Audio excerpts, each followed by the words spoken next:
Hello everyone, आज है 5 जून और आज की इस क्लास में हम डिस्कस करेंगे 5 जून से बनने वाले करंट अफेयर के सभी इंपॉर्टेंट क्वेश्चंस। प्रीवियस क्लास में हमने देखा था वाराणसी में चल रही second BRICS culture working group की मीटिंग के बारे में, जिसमें कि अर्थव्यवस्था में एआई, कॉपीराइट की चुनौतियों जैसे मुद्दों को शामिल किया गया। और कल हमने मैप के थ्रू लक्षद्वीप का भी डिस्कशन किया था, जहां पर कदमत द्वीप के पास दुनिया की सबसे बड़ी पोटैटो पैच कोरल कॉलोनी के बारे में हमने डिस्कशन किया था, जहां पर जो पावेनो क्लेवस है, ये एक प्रकार की रीफ बिल्डिंग स्टोन कोरल है जो अपने बेस पर कैल्शियम कार्बोनेट का सख्त ढांचा बनाता है। सांग्रीला डायलॉग के बारे में हमने डिस्कशन किया था जो सिंगापुर में हुआ, और यहाँ पर भारत द्वारा वियतनाम को एक्सपोर्ट की जा रही ब्रह्मोस मिसाइल से रिलेटेड चर्चा की गई। इसके अलावा डीआरडीओ और जो इंडियन एयरफोर्स है, इसने टेस्ट किया है रुद्रम 2 मिसाइल का। अब इसकी स्पीड मैंने मेंशन करी थी, मैक 5.5 तक की है। इसमें नेक्स्ट क्वेश्चन था NFHS6 जो 2024-25 का रहा। इसके अनुसार 5 साल से कम उम्र के बच्चों में कुपोषण की सबसे अधिक व्यापकता ये मध्य प्रदेश में दर्ज की गई है। इसके अलावा भाविता मंडावा का डिस्कशन आया था, जिन्हें अभी हाल ही में फोर्ब्स 30 अंडर 30 एशिया 2026 लिस्ट में शामिल किया गया। किस लिए? क्योंकि ये शनेल की पहली भारतीय ग्लोबल एम्बेसडर बनी है। अर्थ प्राइज 2026 3 भारतीय छात्रों को मिला है। किस लिए? प्लास्टिक विकसित करने के लिए। ये एक इनोवेशन है जिसका पर्पस है पानी से जो माइक्रो प्लास्टिक है इसे हटाना। तमिलनाडु के किसान है वल्लुवन, इन्हें अभी हाल ही में United Nations Food and Agriculture Organization के द्वारा सस्टेनेबल और पुनर्योजी कृषि में उनकी सफलता के लिए मृदा किसान नायक से सम्मानित किया गया है। रक्षा मंत्री राजनाथ सिंह ने अपने निर्वाचन क्षेत्र यानी कि अपनी कंस्टिट्यूएंसी लखनऊ से नौसेना शौर्य वाटिका का उद्घाटन किया, जो कि इंडियन नेवी को समर्पित है। अंडमान निकोबार कमान के 20वें कमांडर इन चीफ नियुक्त किए गए हैं विनीत मैकार्थी। और अभी हाल ही में नीति आयोग की जो शिक्षा गुणवत्ता रिपोर्ट थी 2026, इसके अनुसार स्कूली शिक्षा में पहले स्थान पर रहा है पंजाब। तो ये सभी क्वेश्चन हमने देखे हैं प्रीवियस क्लास में। शुरू करते हैं आज का हमारा पहला सवाल।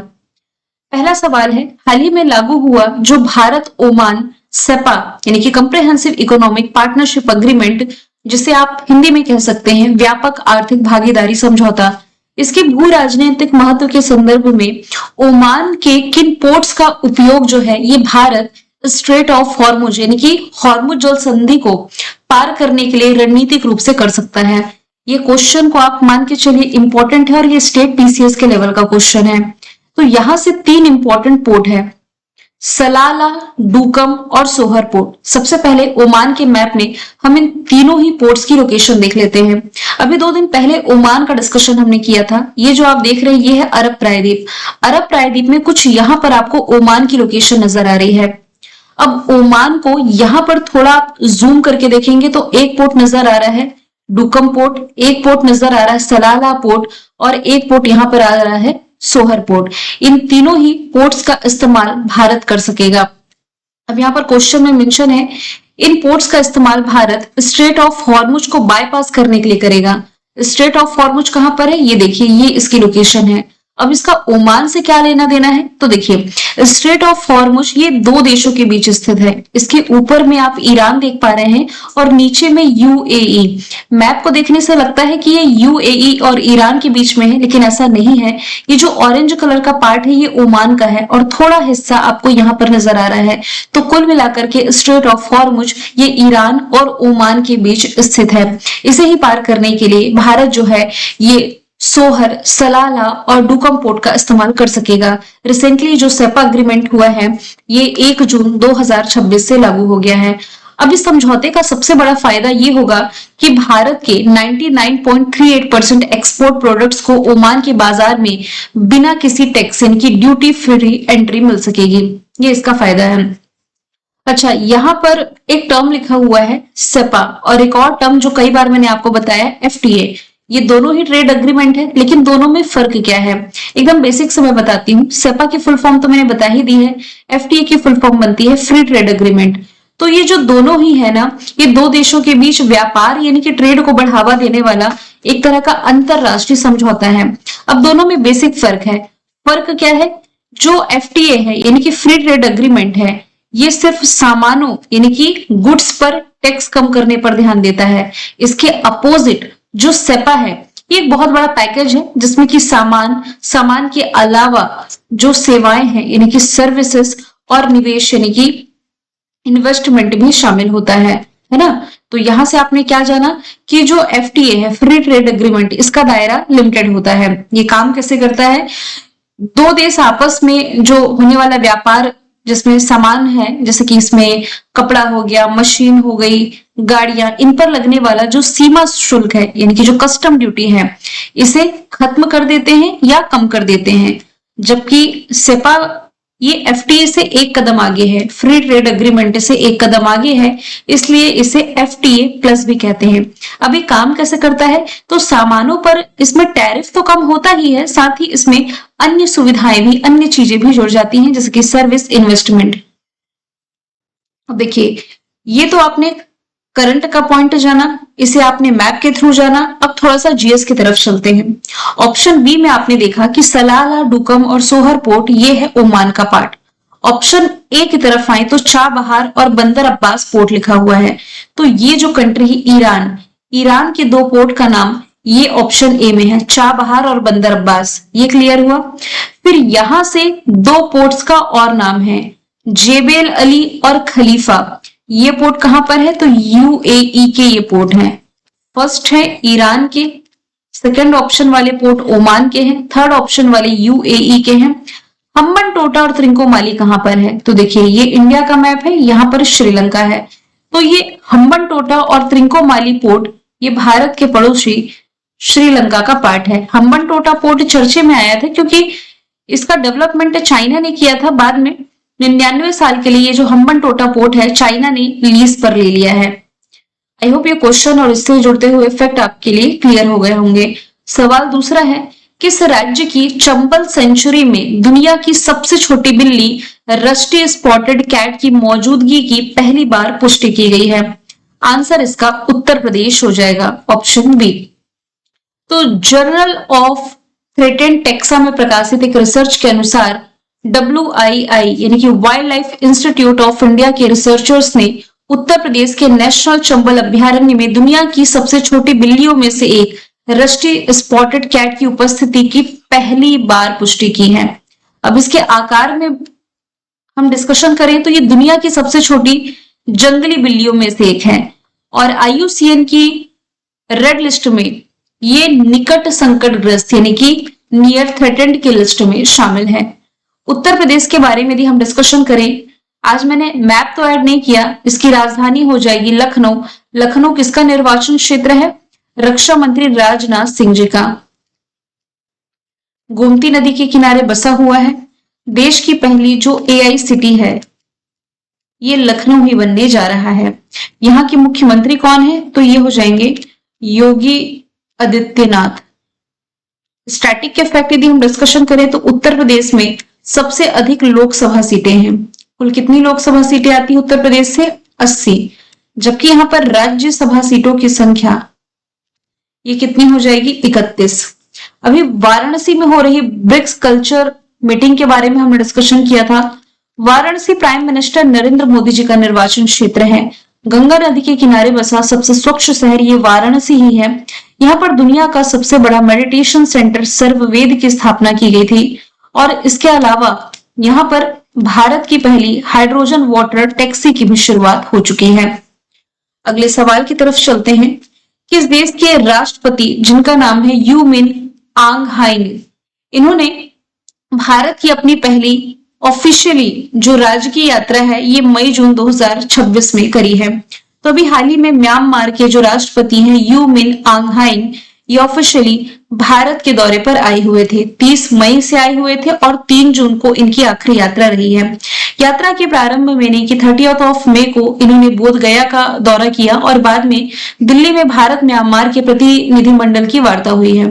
तो देखिए म्यांमार जो कि एक इंपॉर्टेंट कंट्री हमारा पड़ोसी है जिसके साथ हम 1643 किलोमीटर की सीमा साझा करते हैं। ये भारत के पड़ोसी पहले यानी कि नेबरहुड फर्स्ट एक्ट ईस्ट और महासागर तथा इंडो पैसिफिक नीतियों के संगम पर स्थित है।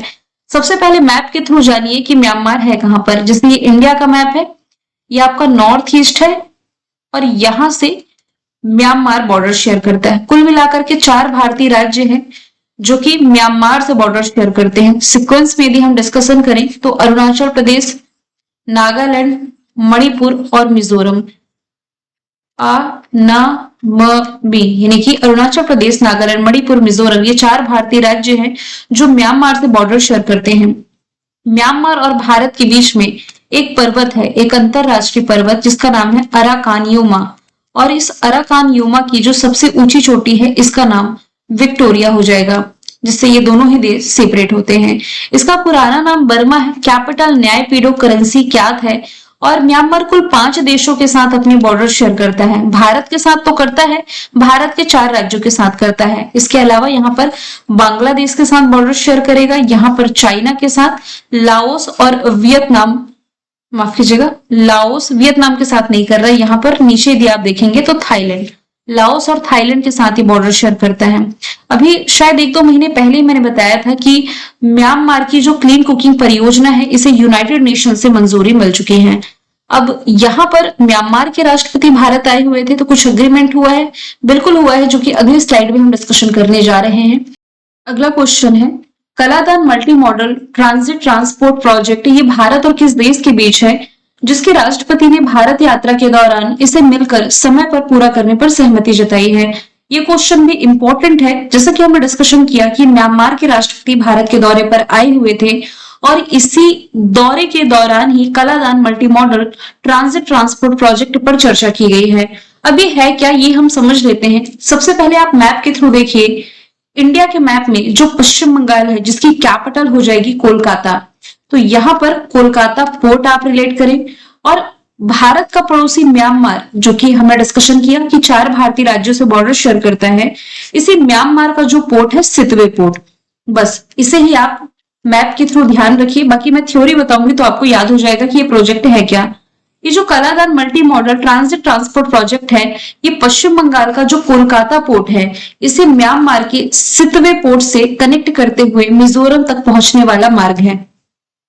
अब मिजोरम तक पहुंचने के लिए सितवे पोर्ट का इस्तेमाल क्यों किया जा रहा है, क्योंकि इतना आप सभी को मालूम है, यहाँ पर मैंने एक पॉइंट और ऐड किया है, क्योंकि भारत में मतलब भारत का जो मेन पार्ट है, जो मुख्य भूभाग है, ये पूर्वोत्तर राज्य जो हमारे नॉर्थ ईस्ट स्टेट है इससे कनेक्ट होने के लिए इसके पास सिर्फ एक ही ऑप्शन है, एक ही रास्ता है, सिलीगुड़ी कॉरिडोर, जिसे आप चिकन नेक भी कहते हैं। चिकन नेक का डिस्कशन हालांकि कुछ दिन पहले आया था। ये वाला पार्ट देखिए, ये चिकन नेक है, एकदम पतला सा रास्ता, 20-22 किलोमीटर ये चौड़ा है, और यहाँ बहुत ज्यादा ट्रैफिक होता है और सिक्योरिटी के पर्पज से भी देखा जाए ना तो बहुत ही ज्यादा सेंसिटिव है।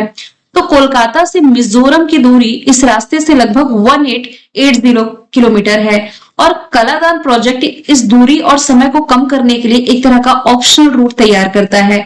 इसी के लिए कलादान प्रोजेक्ट चर्चे में है।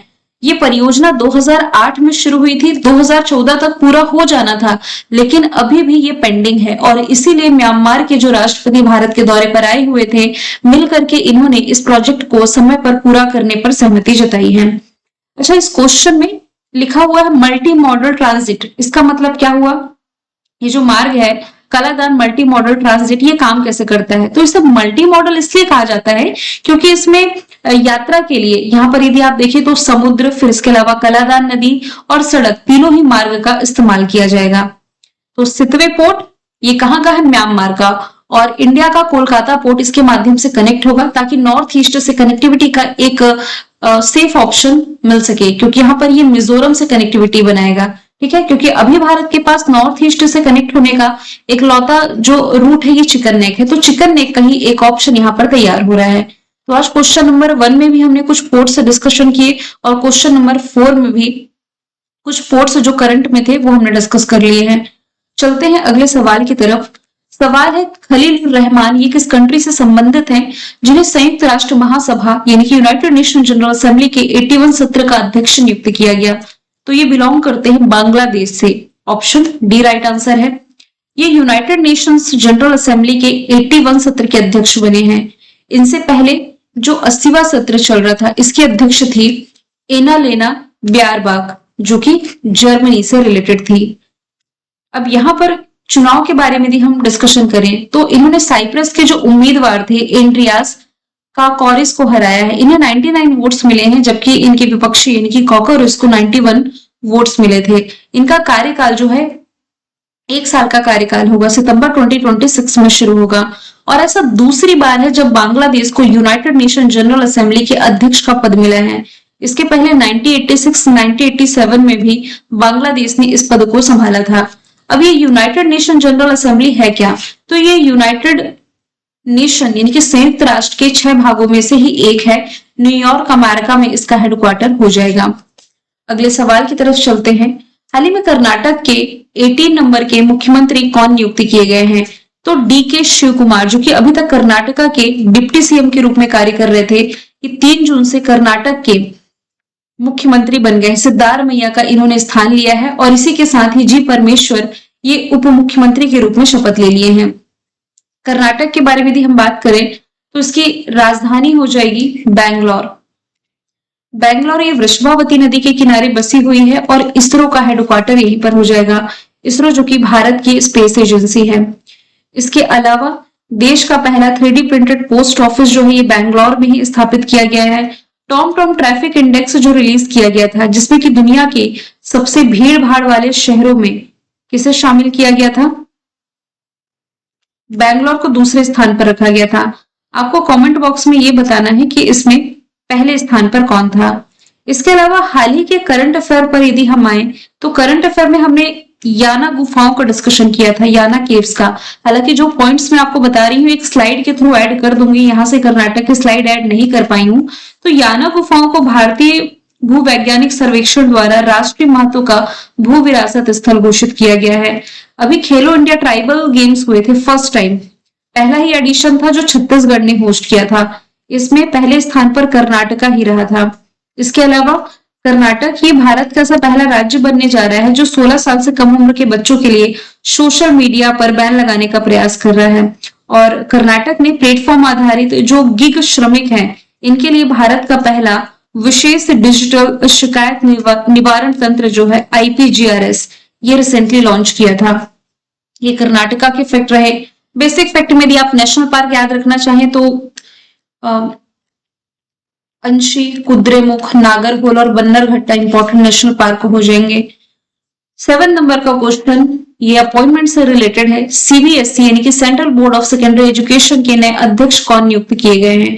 तो अभी हाल ही में लोखंडे प्रसाद सीताराम जो है ये CBSE के नए अध्यक्ष बन गए हैं।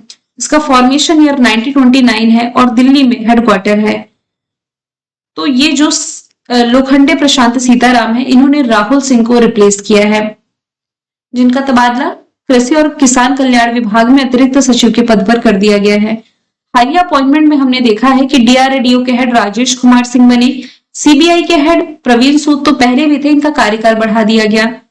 CDS NS राजा सुब्रमणी, नौसेना प्रमुख एडमिरल कृष्ण स्वामीनाथन, CBFC के अध्यक्ष शशि शेखर वेम्पति, HAL के CMD रवि के, DMIL के पहले CEO संजय जमुआर, सूचना प्रसारण मंत्रालय के सचिव चंचल कुमार, नीति आयोग के CEO निधि छिब्बर, NCBC के अध्यक्ष साध्वी निरंजन ज्योति, DGCA के नए चीफ वीर विक्रम यादव, सेबी के पूर्णकालिक सदस्य वेंकट रमना मूर्ति बने, सतर्कता आयुक्त बने Praveen Vashishth, Bill and Melinda Gates Foundation की नई India country director Archana Vyas बनी, प्रेस क्लब ऑफ इंडिया की पहली महिला अध्यक्ष संगीता बरुआ है, मुख्य सूचना आयुक्त राजकुमार गोयल, CBIC के अध्यक्ष विवेक चतुर्वेदी और FSSAI यानी कि food safety and standard authority of India के जो नए CEO है रजत पुन्हानी बन गए हैं।